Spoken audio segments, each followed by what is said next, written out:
Hello, everyone. Hope you're doing all right. I hope you're keeping safe, and of course, I hope you're keeping sane. Now, life is full of many questions, and the one on your mind at the moment is, why is Phil telling me not to give up gambling? Well, if you watch this video, I'll explain myself, because obviously, if you've been with the channel for a while or you've watched any of my videos, then you'll know that the vast majority of them are around gambling recovery, staying in recovery, and my experiences with addiction and quitting. There will be other types of videos coming soon, but maybe I'll talk about that a bit more at the end of this video.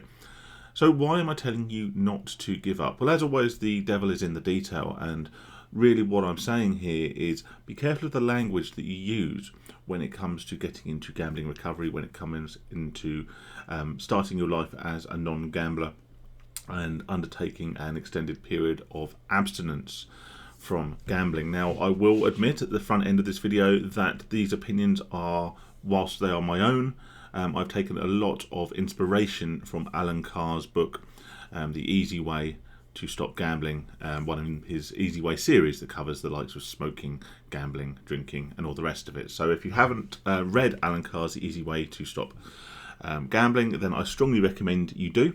As with all these strategies, it will work for some people and it probably won't work as well for others.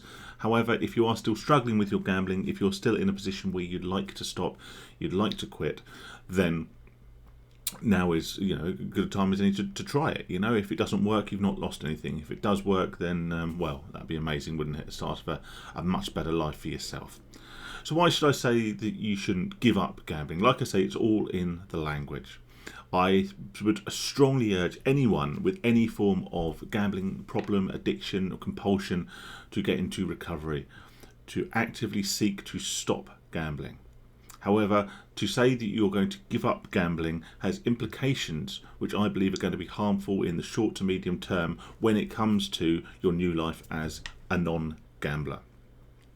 When we talk about giving up, we generally refer to things that we either derive some sort of pleasure from or some sort of benefit. We talk about it in a religious sense with people who often give up pleasurable experiences, pleasurable foods, alcohol, sex, etc. for Lent, as a way of proving their dedication to their faith and to their God by denying themselves something that they enjoy for a period of 40 days and 40 nights. And depriving is really at the core of what this video is all about. By suggesting we give up gambling, we are by proxy implying that we are foregoing something that is beneficial in some sense to ourselves. Now, we know, sadly, with most of the things that we derive pleasure from, there is always, nearly always, a negative offset to that. We enjoy fatty, salty foods, but obviously the negative we have to offset with that is the effect it may have on our health. We may enjoy a few pints of beer, however, again, that has health implications as well as social and other implications that may be negative. So we have to balance them out. If we are to say that we are giving up gambling, we suggest that we are then foregoing something, that somehow we are depriving ourselves of something and some benefit, be that a transient moment of pleasure or whatever. But the important thing to try and weigh up here is actually, what do we get from gambling? If we decide we're going to stop gambling, quit gambling, become non-gamblers, whatever other language you choose to use, if we make that decision, what are we actually getting up? What is gambling giving us that we are giving up? Well, we could probably find several answers, couldn't we? It's pleasurable. We enjoy it. Okay, let's address that one. When was the last time that you were gambling, in whatever capacity that might be, and you were actually enjoying the process? I'm not talking about the stimulation, I'm not talking about the dopamine, I'm not talking about the suspense or like I say, the physical release of endorphins. But at what time was it making you happy? When were you actually having a good time and enjoying the experience of gambling? And it might be that you could come up with some, well, actually, I was at Stag Do a couple of weeks ago and we went to the casino, we went to the races, and we had a great time. It was a lot of fun. All right. Well, dare I suggest that actually if you'd gone and you'd taken gambling away from that experience, that you probably would have still had a good time, because the enjoyment you were having, the pleasure you were getting from the whole experience, wasn't actually centered on the gambling itself. That was merely a byproduct of your situation and your location. The pleasure was derived from the fact you were probably with your friends. You were celebrating something. Okay, so you then got the exhilaration. Well, it's exciting. It's an escape. Okay, how long does that last? At what point does that escapism come crashing back down when you have to return to normality? Well, generally, I would say as long as the money lasts. And as we know, that can not be very long at all sometimes. What else do you get from it? Well, I could win a lot of money. Okay, firstly, look at the type of gambling you're doing. What are you betting on? Are you playing FOBTs? Are you betting on sports? What are you doing? What is your form of gambling? What is your poison, so to speak?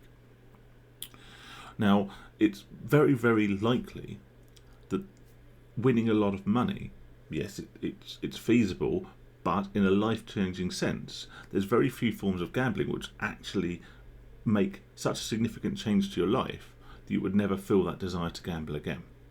The lottery is the possible exception, of course, and massive accumulators on sport or whatever may provide you with a life-changing sum of money. Any other return is, of course, just gambling tokens. So when we say we're going to give something up, we're not really giving up anything, but we are tricking ourselves into believing that we are depriving ourselves of something from which we gain some benefit. And by doing that, it becomes far, far harder to abstain, far, far harder to maintain this new lifestyle as a non-gambler, because we constantly have in the back of our minds that we are depriving ourselves from something. We are having to forego something from which we derive value, from which we derive pleasure and enjoyment. But like I say, realistically, look back and think, when was the last time I actually derived real pleasure, real enjoyment from the process of gambling? And if we're honest, I can honestly tell you the last time that was a thing. So use different language. Embrace the change. Embrace the benefits of not gambling. Embrace the positivity. Embrace the change in your lifestyle that this is going to bring about, and all the positives that you can gain from now being a non-gambler. The additional time, the additional money, the lack of the psychological roller coaster which we live on, with the constant ups and downs, the desires, the cravings, the urges, and then ultimately the fallout, the anticlimax, and the regret. Embrace not waking up with that feeling anymore, ever again. Imagine a life where you wake up every morning and you don't have to feel that pang of regret and that realization what you did the night before. So, I strongly urge anyone who has a gambling problem to get into recovery, to stop, to abstain. But never ever tell yourself you're giving up, because in reality, you're not giving up anything. You are gaining an awful, awful lot. I hope that helps. Like I say, read the Alan Carr book if you haven't already. I did allude at the beginning of this video to the fact that I may be making some new types of video. It doesn't mean that I'm not going to be making this type of video again. Of course, I'll talk about anything gambling related I think can be useful, could be helpful to people, might be beneficial in your recovery. I will always cover that, because that, I believe, it is the cornerstone of my presence here on YouTube. However, as you know, my upload schedule has indicated, I don't always have new, interesting, or I think potentially helpful things to talk about. But some people have implied some interest in me doing other forms of video. Now, this might be talking about other sort of psychological based things, positive thinking and all that sort of thing. I'm not going to become some sort of hippie self-help guru, but I do read quite a lot of books, and I might sort of share things I think are beneficial. I might talk about other things that interest me. Yes, I do have a life outside of this. I'm very much into my cars, into my watches. So whilst that was all going to go on a separate channel, if there's enough interest, maybe I'll sort of start uploading some just sort of different style videos on here, but whilst maintaining at its core that support for those who, like myself, are in recovery, or as I proposed in this video, maybe now class ourselves as non-gamblers, because I think that's far, far healthier than implying that somehow our life is missing something, when with that missing something only ever brought us pain, aggravation, financial hardship, breakdown of relationships, wasted time and wasted opportunity. Stay safe and sane. I'll speak to you all soon.